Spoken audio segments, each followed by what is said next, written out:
மல்லி, மிளகு, ஜீரகம்,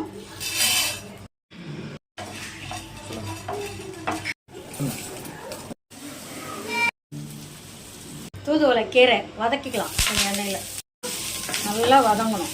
வதங்கிடுச்சு. இதை எடுத்து ஒரு மிளகா, கடுகு 4, உளுந்து 4, ஜீரகம் 4, பூண்டு 4 பல்லு பூண்டு, ஆனியன் ஒரு பெரிய வெங்காயம்.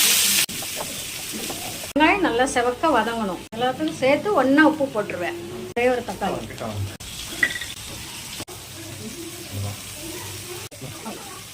தூள், காஷ்மீர் சில்லி, மிளகாத்தூள்.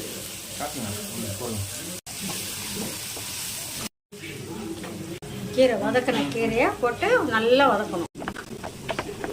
புளி தண்ணி அரைச்சோம்ல அந்த பொடி போடுறேன். இப்போ இது தூதுவளை தொக்கு. சாப்பாட்டில் போட்டு பேசிக்கு சாப்பிடலாம், இட்லி தோசைக்கு சாப்பிடலாம். ஒரு வாரம் 10 நாள் இருந்தாலும் கெட்டு போகாது, நல்லா